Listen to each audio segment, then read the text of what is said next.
animales y humanos, que es lo que nos corresponde. Hay corinebacterios también dentro del grupo en el ambiente, patógenos para las plantas, y también los corinebacterios no patógenos, que muchas veces se encuentran en la cavidad bucal, en la faringe, y con, entre comillas, no pasa nada. Pero lo que más nos interesa son el primer grupo, que son los parásitos y patógenos animales y humanos. ¿Okay? Tres grupos principales que siguen. Todos estos tipos de corinebacterios, un poquito acerca de la historia. Fue descrito por primera vez por la sintomatología que producía el Corynebacterium, sobre todo el Corynebacterium difteriae, o sea, el que produce la difteria, en la que hubo una gran epidemia en esa época, en el año de 1826. Entonces ya al hacerse una epidemia, lógicamente se tomó mucha importancia en la investigación, sobre todo para ver la etiología de ese tipo de enfermedad. Pasa ahí.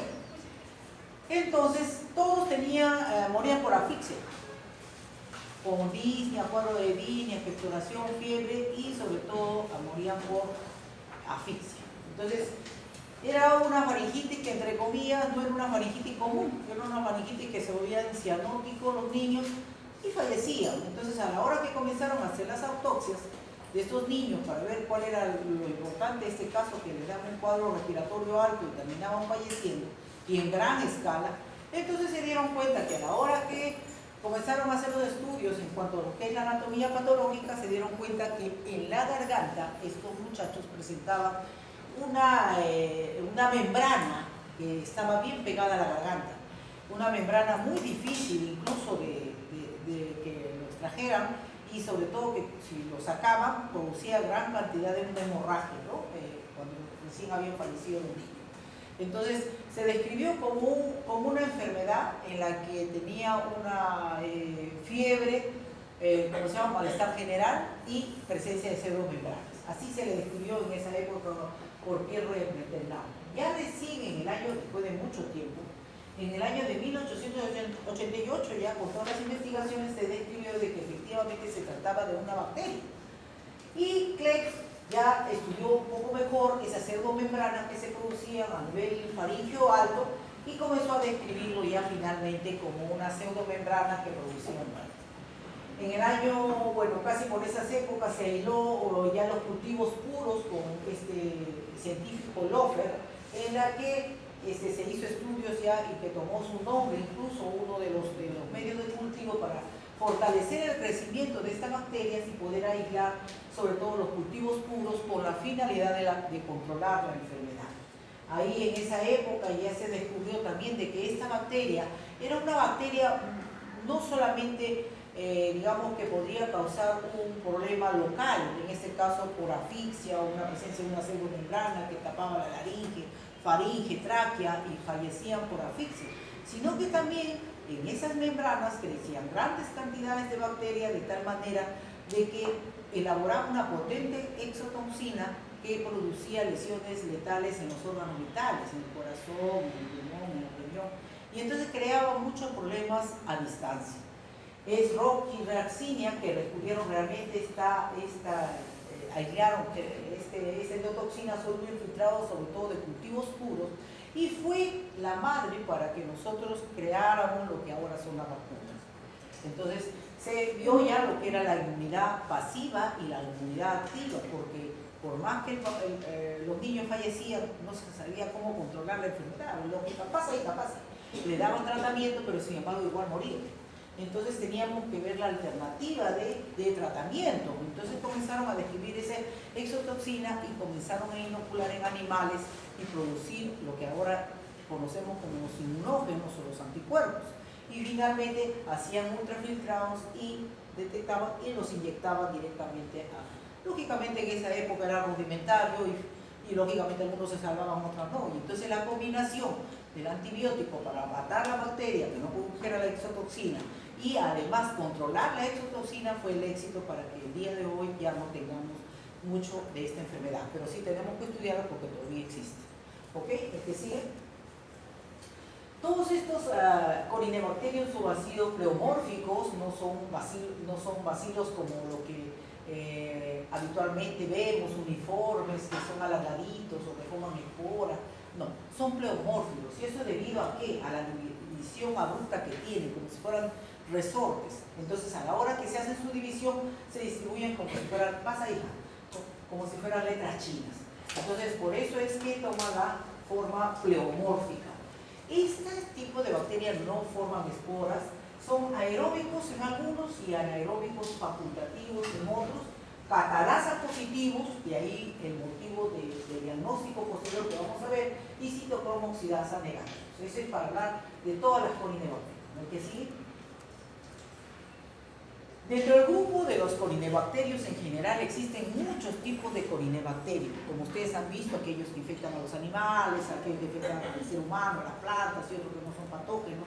Entonces existen gran variedad de serotipificación de corinebacterios, de las cuales la idea del grupo, en este caso, es el Corynebacterium difteriae, que es el motivo de la clase. Pero no podríamos dejar de como se llama, hablar acerca de algunos de ellos que sí tienen relevancia médica. ¿Por qué? Porque, por ejemplo, para nombrar, después vamos a nombrar al otro, el Lucera y al Hemolyticum, que es ya otra aplicación un poquito mayor. Por decirle, por ejemplo, al Holzmanni, Holzmanni se le ha encontrado, por ejemplo, también en seres humanos, en pacientes que son portadores de endocarditis bacteriana subaguda, ¿no? En aquellos que tienen endocarditis bacteriana subaguda, el agente causal no fue el estreptococo, fue el Corynebacterium, porque se hizo cultivos posteriores, ¿no? Varios cultivos y se encontró que efectivamente está. Entonces le hace la competencia al estreptococo beta hemolítico del grupo A. Y otro de ellos, que por ejemplo, la cerosis, que normalmente lo podemos encontrar, Corynebacterium se los encontramos a veces en el saco conjuntival, entonces muchas de las veces también lo encontramos en sangre en pacientes que son portadores de válvula protésica por una endocarditis bacteriana subaguda previa. Entonces, y así tendríamos que hablar también del X, del bovis, que también se ha encontrado en pacientes con endocarditis bacteriana. El que sigue, por favor. Nombrar un poco más a este.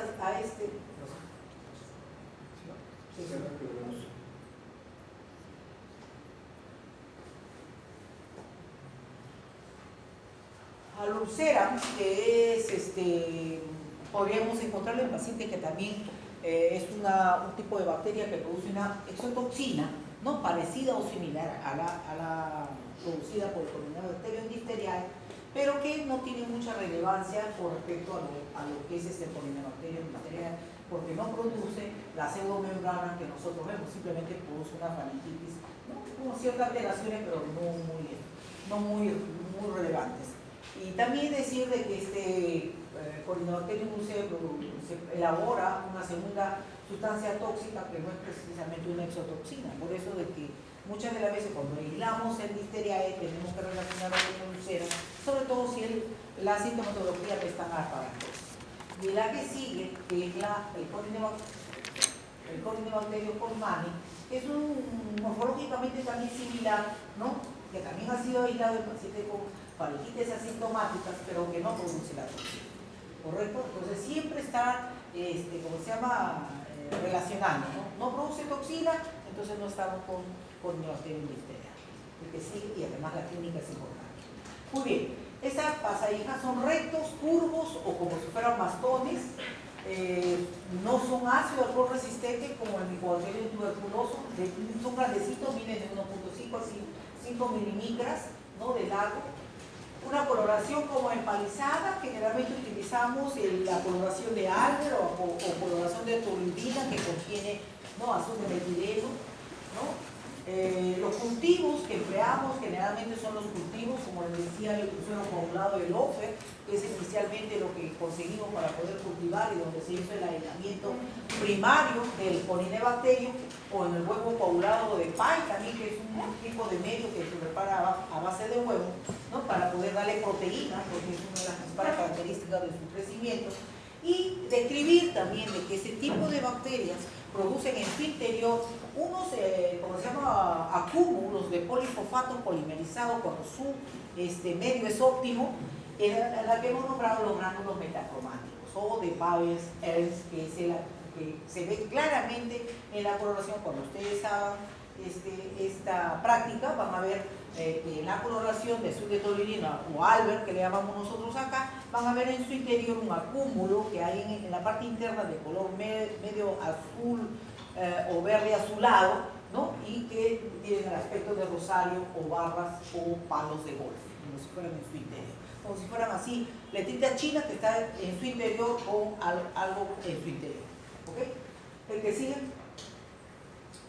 Hablar acerca de su pared celular, contiene la ureína con mesoalfa diamino pimérico, arabinosa, galactosa, entre los carbohidratos, y en la envoltura externa tenemos los ácidos micólicos, que es importante sobre todo para el aislamiento primario y la producción de toxinas. Este tipo, el que sigue, de envoltura nos relaciona mucho con otro tipo de bacterias que nos hacen las reacciones cruzadas. En este caso con el Mycobacterium y con las nocardias. Entonces la reacción cruzada se debe a la presencia de los ácidos micólicos en su pared. En los cultivos, estos cultivos que presentan este tipo de bacterias son colonias brillantes, blancas, son aeróbicos facultativos y anaeróbicos, en alguna oportunidad sobreviven a medios un poquito subóptimos, chocolate de Lofer y también otro medio de cultivo. El medio de sales de telurita, que existen dos. Una que es de tislade, que ahorita lo vamos a ver más tardecito, y el telurita de potasio. El tislade, que es un medio de cultivo que contiene también telurita, que es un poquito difícil la preparación, porque aparte que es difícil la preparación, los ingredientes son un poquito más caros, lógicamente el tiempo que se prepara, ¿cómo se llama?, es engorroso y aparte que dura poco. En cambio, el de telurita de potasio, telurita, cisteína de potasio, nos dura al menos un mes y podemos... Hoy no tenemos muchos casos, entonces no vale la pena estar utilizando medios muy sofisticados que lo nombramos acá para que ustedes lo conozcan, pero que realmente no lo usamos en el ambiente microbiológico cuando nosotros no contamos con muchos recursos. Ahora, este tipo de medio de cultivo, que es un medio de cultivo prácticamente selectivo para el Corynebacterium difteriae, nos da la clasificación de las principales especies del Corynebacterium, el gravis, el mitis y el intermedius, ¿no? Que cada uno tiene su morfología que ahora lo vamos a ver, ¿no? El gravis y el mitis, ambos hemolíticos, y el intermedius de aspecto de huevo de rana que no produce hemolis. Entonces, acuérdense, es importante para el examen que el biotipo intermedio no es hemolítico, a diferencia de gravis y de mitis. ¿Ok? Muy bien, el que sigue, por favor. Ahí están los medios que se utilizan, la placa de agar-sangre. Acuérdense que estos tipos de Corynebacterium viven en la garganta, pues.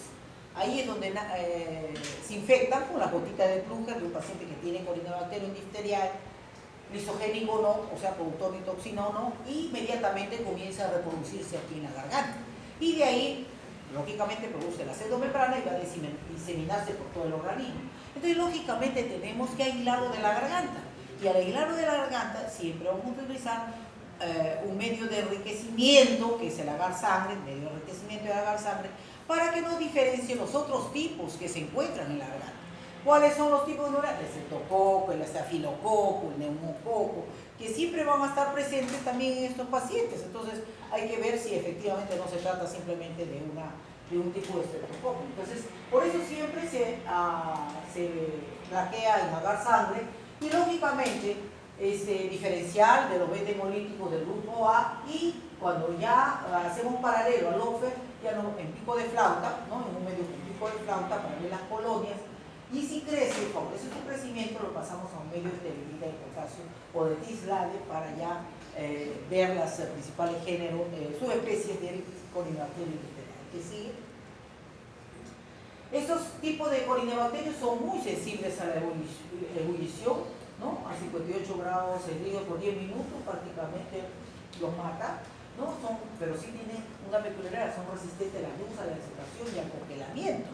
Ahora, el que sigue, incluso estos tipos de Corynebacterium, se dice de que cuando lo han puesto en sitios muy aislados, que no se sabía la causa de la muerte, los han puesto en congeladora para que lo lleven a otro lugar, se ha visto que la bacteria vive en la congeladora 14 días.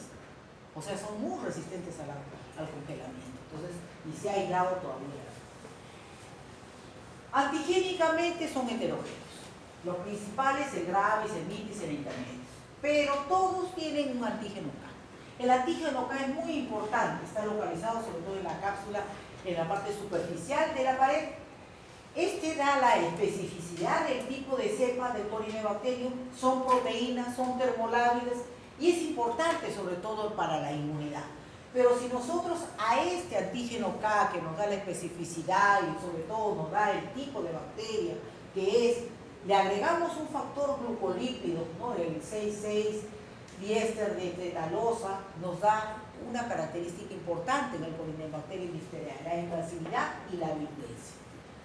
Entonces, el que sigue, hablar del antígeno O, que es común en las Corynebacterium, no nos da la especificidad del tipo de Corynebacterium, es termoestable, contiene la arabinosa, la lactosa, ¿no? Que es parecido al Mycobacterium y a las nocardias, ¿no? Que es común de las Corynebacterium. Pero ahí, como ustedes ven, el antígeno va, el glucolípido más el ácido N-acetilneuraminónico, la neuraminidasa, el factor de virulencia. ¿Qué es lo que produce? Pues sigue, es neurotóxico. Esos factores glucolípidos tóxicos, el efecto sobre todo en ratas, se ha visto que hay la ruptura de la mitocondria, reducción de la respiración, fosforilación inmune. Entonces, imagínense ustedes cómo era en esa época del siglo XVIII. Todos morían como si fueran pandillas. ¿Y que sí? Ahora, una de las cosas importantes que nosotros tenemos que hablar acerca, porque esto es una bacteria muy importante, sobre todo porque se lo considera una bacteria Corynebacterium diphtheriae lisogénico. ¿Y qué es un Corynebacterium lisogénico? Aquellos que van a estar, como se llama, contaminados con un bacteriófago, en este caso un bacteriófago beta, ¿no? En que cuando para la producción de la toxina, cuando no producen toxinas son menos letales, y cuando producen toxinas son más letales. Por lo tanto, si ha sido contaminado por el Corynebacteriófago tipo beta, entonces lógicamente nos va a servirnos a nosotros también para el tratamiento. Contaminamos a la bacteria, nos produce la toxina y podemos hacer la vacuna, ¿no? Para poder controlar la enfermedad. Y estas generalmente son disminuidas de su producción cuando el contenido del medio tiene mayor... Hay un pequeño error.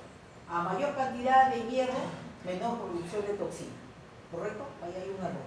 Y la cepa es la cepa 8 par Williams, que es la que utilizamos frecuentemente para la elaboración de la toxina. ¿Y qué sigue? Entonces, si es una bacteria lisogénica productora de toxina, tendremos que hablar de la toxina. Y la toxina listérica se elabora como una única cadena. Así como está con un peso molecular de 62.000, no es tóxica. Sola. Vienen las enzimas enzimáticas, la tripsina, qué sé yo, y lo va a convertir en dos fragmentos, el fragmento A y el fragmento B, que van a estar conectados por puentes disulfuro. Lógicamente, separados, menos toxicidad. Juntos, más toxicidad. ¿Y por qué? El que sigue. ¿Por qué? Porque el fragmento A, que tiene una fracción amino terminal, ¿no? Con ese peso molecular, ese es enzimáticamente activo, ese que tiene el efecto de, ¿cómo se llama?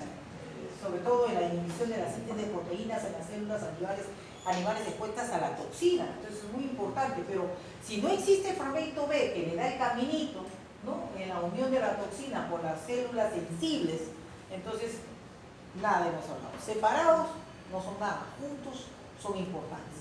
Uno permite el pasaje al citoplasma para que ingrese el fragmento A y el otro hace, ¿no? Su acción toxigénica. El que sigue. La toxina es letal para el hombre, el conejo, el cerdo, el cobayo, las aves, para todos ellos es. Pero sin embargo, para las ratas no. Las ratas se salvan, porque dice que hay resistencia para que, entre comillas, sobre todo en los receptores de la membrana, para que pueda ser letal. Ahora, bueno, ambos son importantes, pues no es que uno por separado sea mejor que el otro, pero los dos fragmentos son importantes para la toxicidad. El que sigue. Entonces, lógicamente, si ambos son importantes para la toxicidad, tenemos que elaborar una antitoxina, ¿no? Y esta antitoxina, ¿para qué nos sirve? Sobre todo para el tratamiento. ¿En qué consiste la toxina? Es una mezcla entonces de los anticuerpos específicos de ambas partes de la toxina. Entonces una combinación del A y el B, ¿no? Y está compuesta de inmunoglobulina G y inmunoglobulina A. El toxoide es otra cosa. El toxoide le agregan un formaldehído y este formaldehído pierde la toxicidad, pero sin embargo nos sirve para la inmunidad activa. De ahí se forman las vacunas. Uno son las vacunas, la inmunidad activa, y la otra son la antitoxina con anticuerpos para la inmunidad pasiva, para el tratamiento. ¿Okay? Uno sirve de control, más que nada de evitar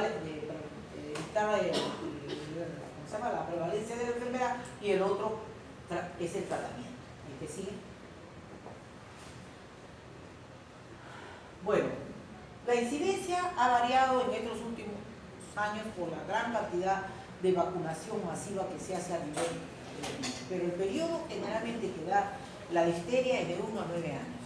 En estos 2-3 últimos años en el Perú hubo un nuevo rebrote de la difteria, no sé si ustedes lo escucharon. Hay difteria, igual como la sarampión, igualito que ya se consideraba no erradicada, pero sí había por ahí, bueno, también hubo unos casos por ahí. Antes, en la época que yo estudiaba, había pabellones en el hospital. Nunca me voy a olvidar, en el hospital del niño. Difteria era por acá. Por decirle, virales era por enterovirus por acá. Y así eran pabellones gigantes de gente que... Pero gracias a las vacunaciones se ha logrado controlar. Entonces, ¿quiénes son los que no se controlan? Generalmente los gerontos. ¿Quién vacuna gerontos? Entonces, ellos se pueden contaminar. Y los niños recién nacidos que están lejos, ¿no? En los caseríos, en la zona donde no hay control sanitario, entonces no llega ni Dios ahí, con abajo es un caballo. Entonces, sí, tenemos poblaciones así. Ustedes van a ir al Cerún y se van a dar cuenta de la pobreza que hay. Somos ricos nosotros que vivimos en una choza, ellos viven a la puta, por los animales. Esa es nuestra población. Pero bueno, alguien se dedicará a ello. Si el contagio, lógicamente, es en la época de invierno, ¿no? Por la gotita de flujo. Y comienza. Acuérdense que las gotitas de flúgeno, o sea, yo estoy hablando ahorita y estoy eliminando, saliva, por lo menos a 20 centímetros. ¿No? Entonces, si alguien está cerca a mí y yo estoy con la gripe, lo voy a contagiar si no tiene buena inmunidad. Entonces, imagínense ustedes con este paciente que tiene una pseudomembrana acá, que recién se le está iniciando, contamina medio mundo. ¿Dónde se contaminan más? En los hospitales. Hay un paciente histérico, aislamiento, pero no, ya que aislamiento lo contamina todas las enfermedades. Sí. Muy bien. Ahora, hablar acerca de la prueba de Chi. ¿Qué es la prueba de Chi? Es una prueba para determinar si el paciente está con buena inmunidad o no. El hablar de inmunidad significa que será un 0.1 mililitro de toxina altamente purificada, se va a encontrar, vamos a hacerle al paciente para poder ver si efectivamente este paciente está inmunizado o no. Hay que tener un control también en el otro brazo por la situación de que este paciente puede ser alérgico. Por lo tanto, si es alérgico, la reacción va a ser diferente. A diferencia de otras pruebas, ¿a qué llamamos una prueba de chip positiva? A una prueba de chip positiva llamamos a una ausencia de inmunidad. ¿Y por qué? Porque va a haber una reacción inflamatoria en la zona de fusión que va a durar más o menos de 4 a 7 días. ¿Correcto? Ahora, esto lógicamente se desvanece, deja una lesión amarronada y todo eso, ¿no? Eso nos indica que este paciente, la toxina le ha hecho daño en la piel. Pero es ausencia de inmunidad. ¿Qué pasa en la reacción de Chi negativa? Es decir, ahí está. El paciente tiene en su sangre 0.03 unidades por mililitro y hay inmunidad. Pero hay que considerar ahí dos situaciones, el alérgico y el no alérgico. Alérgico con inmunidad aparece lógicamente una lesión amarronada a las 24 a las 36 horas, eritema en los ambos brazos y desaparece de las 72 horas. Pasen chicos si quieren entrar. Buenas tardes. Y el alérgico sin inmunidad lógicamente va a persistir de 5 a 10 días sin inmunidad. Entonces, de acuerdo, prueba de Chi negativo significa inmunidad y prueba de Chi positiva no inmunidad. ¿Ok? Es decir, también se pueden hacer otras pruebas in vitro, se agarra un conejo, pasen chicos. Otra prueba puede hacerse en conejos y esta prueba en conejos se puede hacer que se le pega toda la piel del conejo en la pancita y se le hace unas, como si fuera para jugar Mitch, y se le va colocando, ¿no? Se le va inyectando la toxina, ¿no? En un lado y se va viendo también la inmunidad. Y otras pruebas también en la de difusión. Y ahora, ustedes no han hecho ahorita en inmunología, pero existen unas pruebas que es como un agar gel grande, en la que hay como 3 pocitos, en la que se colocan los sueros del paciente y se coloca la toxina.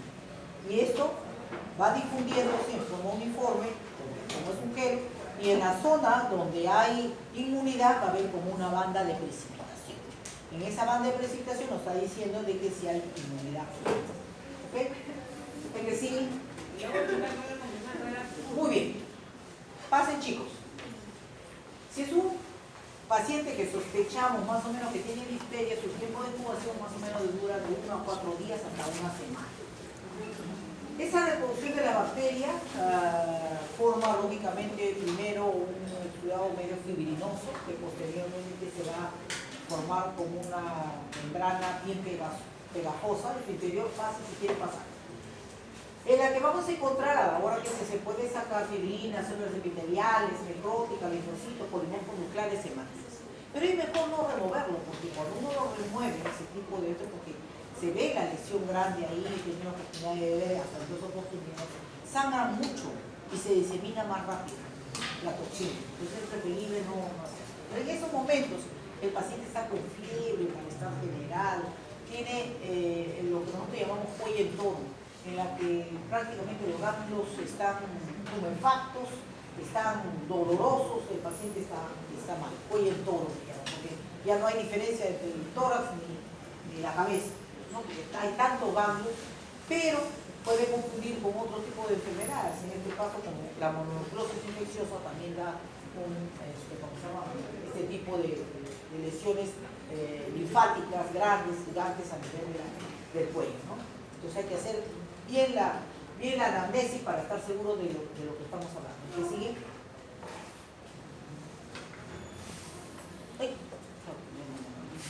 ¿Cuáles son las complicaciones? Las complicaciones generalmente son ya más que, aparte de la pseudomembrana, porque yo puedo ser una traqueostomía y finalmente respira el paciente si acaso hay una obstrucción a nivel de la masa, ¿no? Esta puede producir complicaciones, sobre todo de generación de gas de miocardio, puede haber una difusión cardíaca, puede comprometerse los pares craneales, hay parálisis del paladar blando con alteración de la difusión y difusión de la comida por la nariz, se puede recomplicar y puede dar una neumonía aspirativa. Y más o menos a la tercera, quinta semana también puede haber alteraciones de los nervios periféricos, producirle polineuritis, ¿no? Con adormecimiento, debilidad, hasta parálisis de los miembros inferiores. En esta última ocasión que hubo problemas con respecto a lo que era Guillain-Barré, al principio se pensó que se trataba de difteria, ¿no? Pero después ya haciendo todos los estudios, le sacaron de líquidos clorraquina y todo lo demás, se detectaron que era un enterovirus, pero al principio inicialmente se pensó que se trataba de que todo el mundo estaba en alarma, ¿no? Comenzó la cuarentena y todo eso. Porque no se sabe, estas enfermedades nunca se saben. El que sigue. Entonces el diagnóstico básicamente es clínico, siempre lo voy a repetir. Cuando yo soy médico internista y yo tengo que, ya desde que entra el paciente yo tengo que saber qué cosa es, al menos ya el 70% debe ser observado, ¿no? ¿Quién ve? Señor Pili, no vaya a preguntar. Pues la experiencia también a uno le da un poco cierto de tranquilidad, ¿no? Que uno también puede fallar, pero ya uno más o menos viendo al paciente ya sabe de lo que se trata, ¿no? Entonces el diagnóstico prácticamente, pero si somos preguntones no vamos a fallar. El diagnóstico diferencial lo tenemos que hacer con la faringitis estreptocócica, la infección de Vince también. Y lógicamente, si tenemos ya un paciente con sospecha de difteria, mejor no nos sometamos a riesgos innecesarios.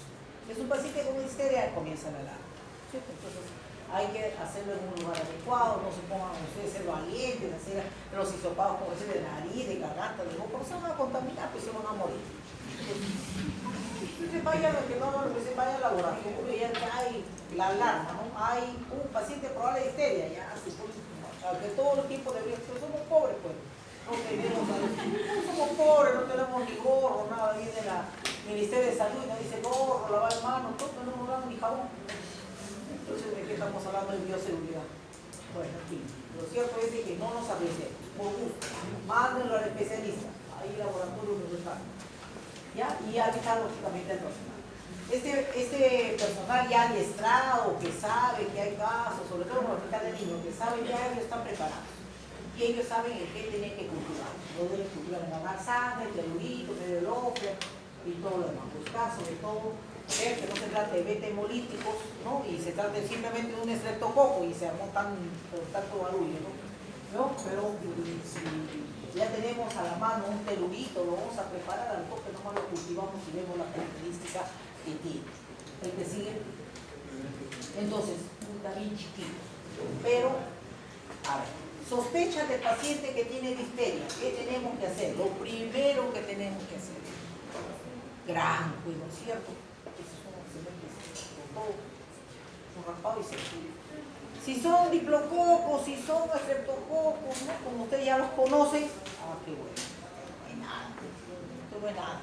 Pero ya comienzan a sospechar que efectivamente se trata de un tipo de estas bacterias así que son bacillus, qué sé yo, catalasa positivos. Uy, puede ser corinebacteria, bastante sintomático. Entonces ahí quiero cultivarlo en lofer para favorecer el crecimiento, le hago, ¿cómo se llama?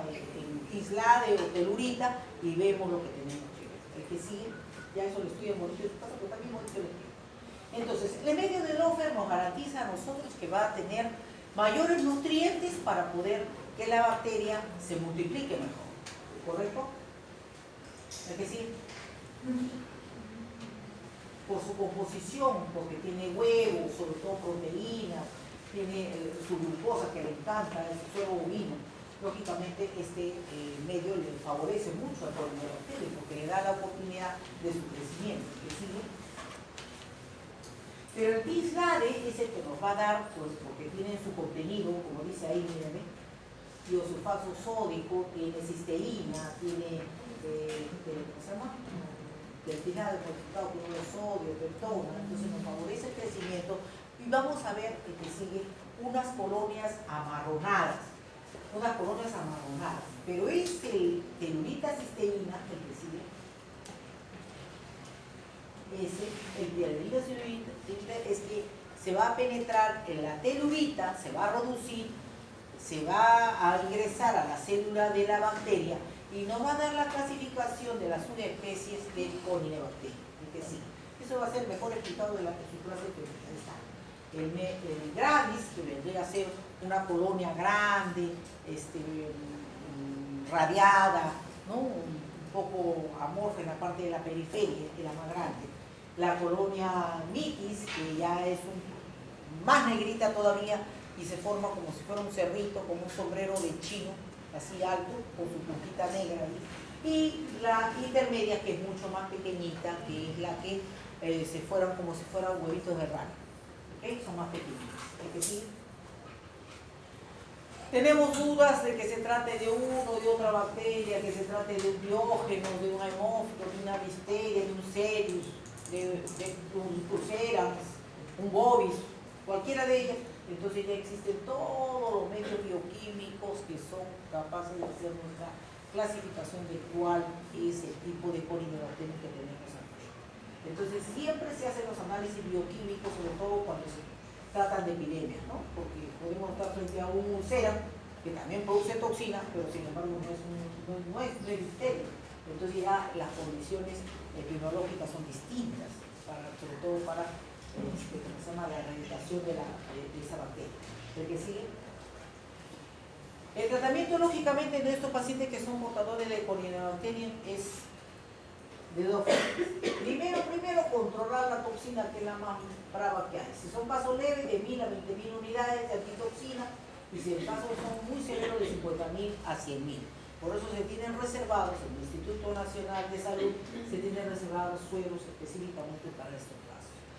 ¿De dónde sacamos? Realmente de conejos. Hacemos inoculación en conejos y obtenemos lo que ya saben ustedes de la cepa de Park-Williams, ¿no? Para poder comercializar la antitoxina. Y lógicamente tenemos que matar a la bacteria que está produciendo la toxina. Y esto es fácil de matarlo con la penicilina, porque son bien bondadosos, o sea, mueren rápido. Eritromicina, tetracyclinas, etc. ¿Correcto? Entonces, así controlamos la enfermedad. Lógicamente hay gente que es portadora, que eso es lo que contamina más. No le da la enfermedad porque son inmunocompetentes, pero sin embargo está transmitiendo a todos los que por ahí que son inmunodeprimidos. ¿Y qué sigue? Bueno, ahí es ya para elaboración de los toxoides. ¿Qué más hay? Nada más. El que sigue, por favor. Bacillus. El bacillus que lo hemos visto tanto en todas las prácticas. Ese bacillus.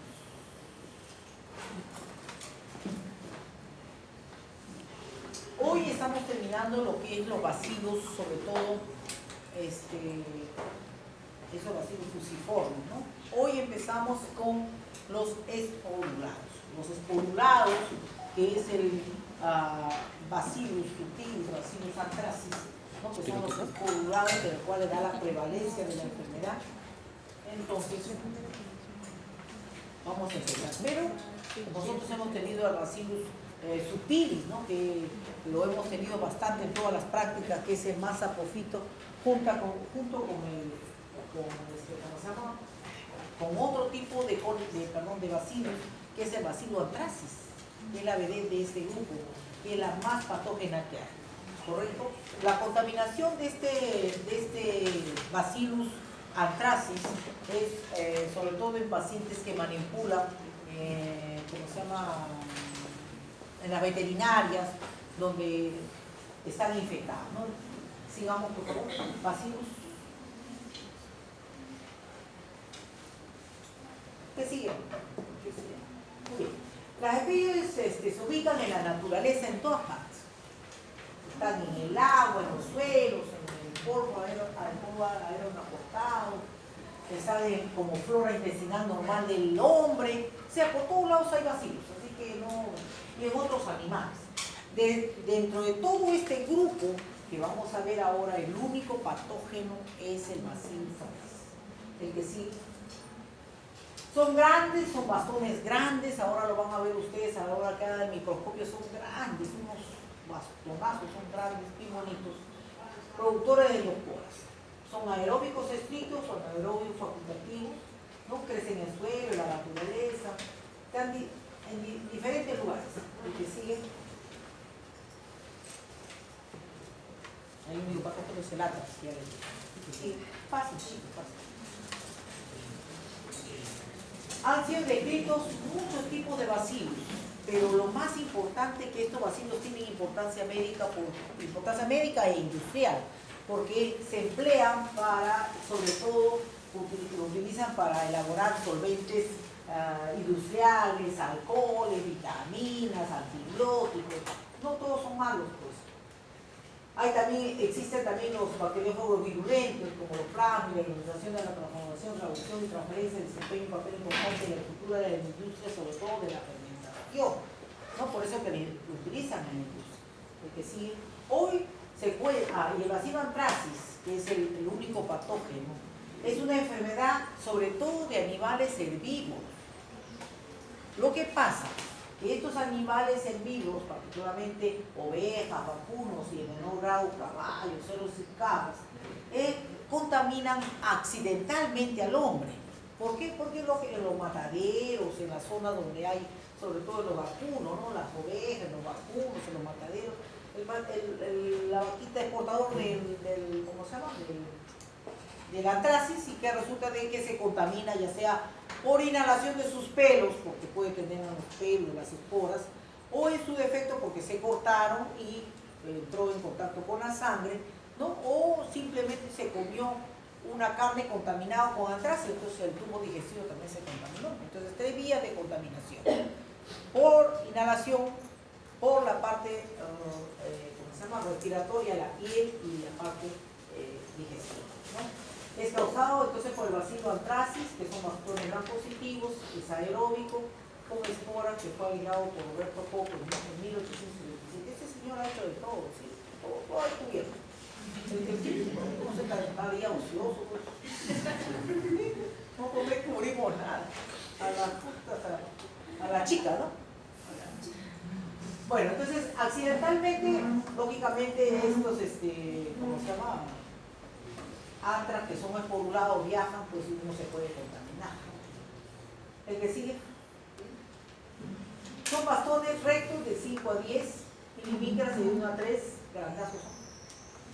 En frotis de sangre o tejido habitualmente se encuentran solos o en pares. Bien bonitos son a la hora que lo van a ver al microscopio, lo van a ver.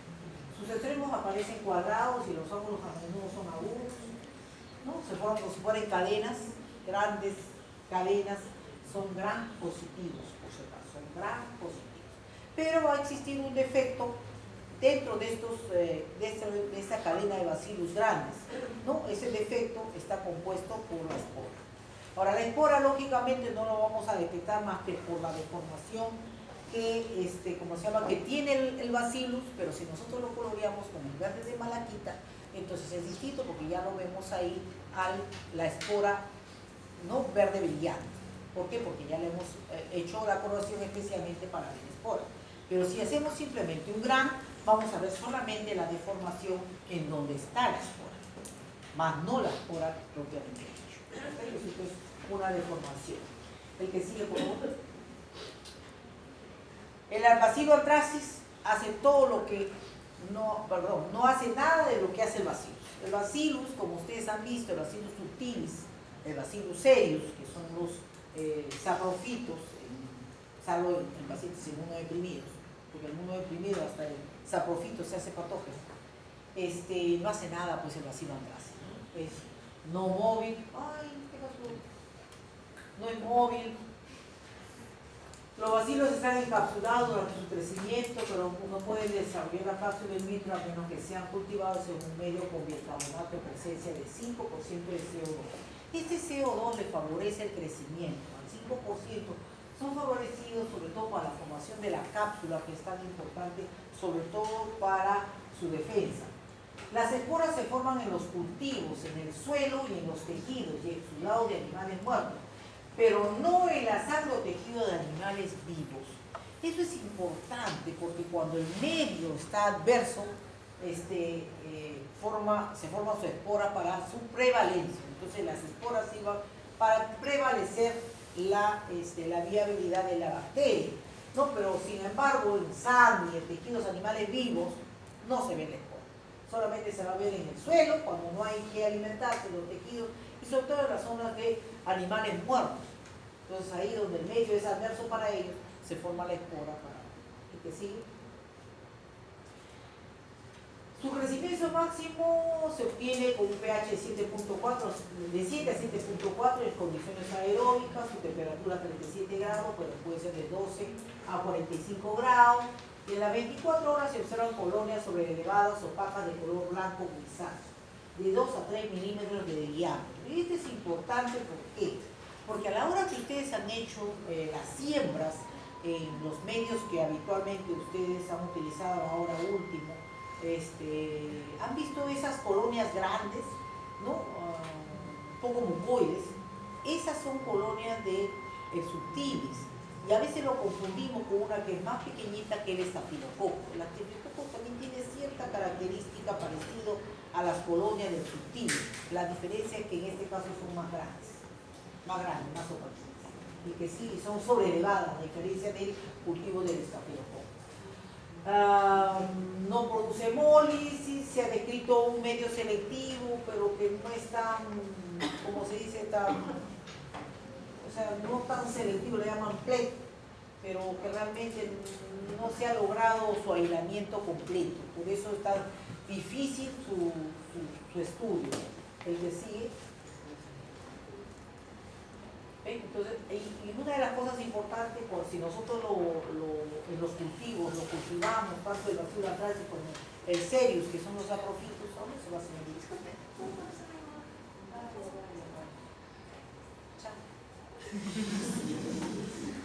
Es difícil, sobre todo en los saprofitos, pero en aquellos que tienen, como se llama, bueno, hay como decir, con una mucoide, cuando crecen con bicarbonato de sodio, ya lo leo. Sin embargo, el Bacillus anthracis sí es característico. El Bacillus anthracis o el Bacillus subtilis, la diferencia es que uno hace todo y el otro no hace nada. Uno es móvil, hidroliza el almidón, produce hemólisis, hidroliza la gelatina, El otro no hace nada, el otro es inmóvil, el otro no hidroliza la gelatina, es gelatinasa negativa, hace todo lo contrario de lo que hace, como se llama, el bacillus subtilis o serio, ¿correcto? Y una de las cosas importantes de diagnóstico, sobre todo en los medios de zinc, cuando hacemos movilidad, acuérdense que estos tipos de bacillus son ¿cómo se llama? Aeróbicos. Y entonces su crecimiento va a ser favorecido cuando hay oxígeno. Cuando hay cierto grado de CO2 también, pero sobre todo que estos bacillus van a crecer en la superficie del medio. Y si nosotros lo tenemos como un tubo, entonces van a crecer encima.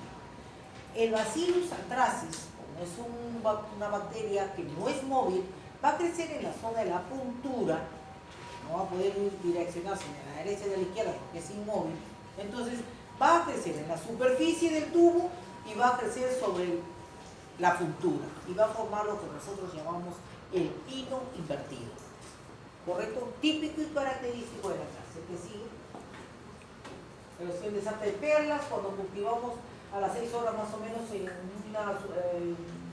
con presencia sobre todo en penicilina en el medio. Y bueno, hay otra razón. El que sigue. Todo lo que no hace y lo que hace el bacillus, el que sigue,